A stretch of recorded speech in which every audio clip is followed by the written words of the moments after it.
Seynabou Ndiaye dëkk Dionewar waa ñu bàyyee ko depuis Dionewar qui fait partie des îles du Saloum léegi ñu départ daanaka depuis 15 heures démb def escale fanaan Foundiougne après Foundiougne ñu départ vers 4 heures du matin pour agsi si Kaolack def benn mobilisation pour vraiment rafetal li nga xam ne mooy mawlid bi ngir suñu mbëggeel ci Cheikh Ibrahima Niass rek moo ñu yóbbee loolu ndax à chaque fois Baye dañ doon wax ne weer bi bu xasaan ba jot yiteem yëpp du dara lu dul sant yonent bi daal ndax moom presque moom ak Seydina Muhammad benn lañu woon waaw looloo tax ñuy bàyyee ko même yoon bi day métti des fois mais duñ ko yëg ndax suñu mbëggeel ci moom wala suñu mbëggeel ci yonent bi loolu moo waral ñu xuusi yoon bi ak ni mu métti yëpp déplacé wu depuis Dionewar ba Kaolack waaw. dafa mel ni am na ñu jugee Jër Nda am na ñu jugee Bassoul am na ñu jugee Bawol. waa Île du Saloum bi moom c'est-à-dire c'est de Niodior à Fayako Niodior ba Fayako la mais ñun ñu ngi bàyyee ko depuis Dionewar la Falia Niodior Jër Nda Bassoul Bassar Diamniadio bëri na daal mais daal rek moo ñu fi indil macha allah. ban message nga jàllale ci sa mbokku jigéen xanaa ñu gën a jàppaat rek surtout wàllum hôtesse si comme nuñ koy defee nii boo gisee ñun suñu drapeau waa Dionewar vert blanc la vert blanc chaque année daanaka bu ñuy ñëw Kaolack moom la ñuy def mais loolu bu amee luy rafetal affaire yi kese la luy rafetal affaire yi moo tax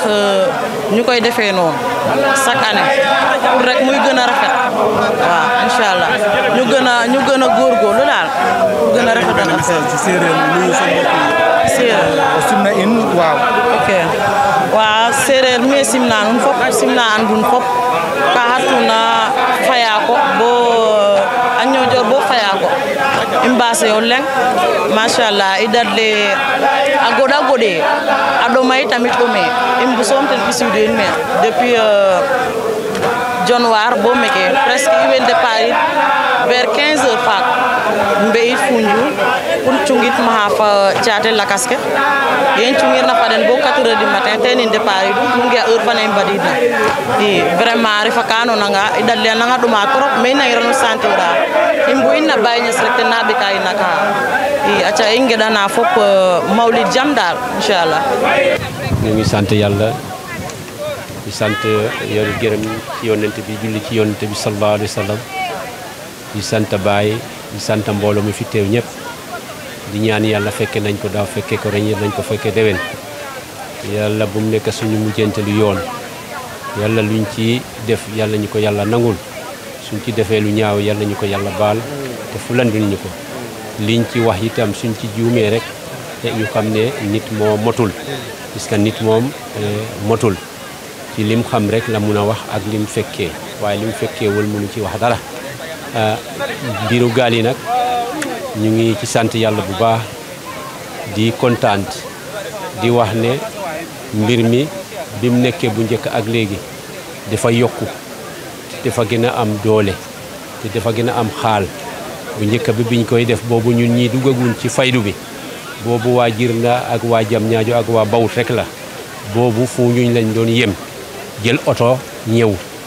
ñu dem a dem muy dem di barke mbiru Baay du amul tànk gannaaw tànk kanam rek la am loolu mooy dox ba tey nii ba île yi yëpp ñaar fukki dëkk yi ci île yëpp di ñëw dëkk bu ne indi gaal ñun ñëpp ñu daje ci géej gi fanaan a dox ba bor set waaye fanaan a dox boobu itam duñ yéeg ndax ci guddi lañ ne ñu ngi defe ne ci bëccëg lañ ne comme suñ ci xesee dugg ci gaal rek def nañ ne bëccëg lañ ne ba bi ñuy yëg si fii Kaolack kon xaal boobu ak mbégte boobu ak buggu yàlla boobu ci loolu la ñuy dox ak buggu Baay loolu moo tax ñuy ñëw ci gaal yi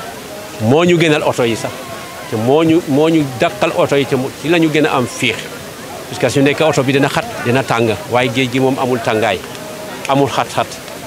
soo guddee nit yi ku ne dina nelaw su borsatee ku ne dina toog gaal gi lim xat-xat ñëpp jigéen ñëpp dinañ nelaw su borsatee ñëpp dinañ toog jóg toog nekk ci tudd yàlla bi ñuy yugg si fii kon loolu rek mbégte la te taar yi lay dafa yàgg di jippi baat ci Baay la dafa yàgg ba léegi kon xale yi ci jamono yi ñoo am saas lañ am parce que mag yi amoon nañ saas waaye liñ fekkee ci baay boobu machine amul machine yi am na waaye bariwuñ boobu dañ doon jow ba mu ñëw mu ñu nekk ay machines yu ndaw ay 5 ay 15 ay 8 ñoo fi nekkoon ñu ñëw ba léegi ay 40 ay 60 ci machine mooy ñëw léegi nag jamono ji ñaanu baay bi nangu na ñun de nangu na ci île bi liñ amu doon ñëpp am nañ ko liñ ñàkkoon ñëpp am nañ ko kon ñu ngi sant baay di ko gërëm di ko ñaanal yàlla yokku leeram yàlla taasu ci barkeem di leen di ñaanal yéen itam yi ngeen xam ne suñu ñëwee rek ngeen jël suñu yoon bi di ko wone suñu àggee waa île bi yëpp di wax ne gis nañ seen teertu bi rafet na yéen a koy tax waaye su nekkoon ñun yëpp suñu am ak suñu man-man kenn du ko gis ñun rek ñoo koy gis suñu wàccee ñu dem kon nag ñu ngi leen di ñaanal yàlla yàggal leen ci place yi yàlla dimbale leen yàlla yokku seen garaat ci barke Baye ci barke Seeku Tijaan ci barke Maam Baye ñu ngi leen di ñaanal yàlla ñu ngi kontaan ci yéen bu baax a baax asalaamaaleykum wa rahmatullah. mais ñu rappelé ne Maulana Cheikh Ibrahim boo gisee mobilisation bi dafa jóge woon fi Kaolack si jamono bu métti si année 1962 1963 boobu dem si oto sax jafe na mu jóge fii Kaolack ñëw ba Foundiougne dugg Île du Saloum si jamono yu métti yooyu dem ba dëkk bu ñuy wax Diamniadio dem fanaan foofu jeudi la woon bu mu fa fanaanee ba bër set mu jóge foofu dem Jirnda dem julli di juma nokki bi nga xamante ne nokki na ko foofu si Île du Saloum moo fa tax boo fa eggee nga gis développement boo fa eggee nga gis ay jullit 100% musulman boo fa eggee nga gis ay jullit yu mobilisé wu boo fa eggee nga gis ay jullit yu doon benn mais boo fa eggee aussi nga gis ne Baye Niass def na fa dara waa Nigéria di def di dugg ay avion di ñëw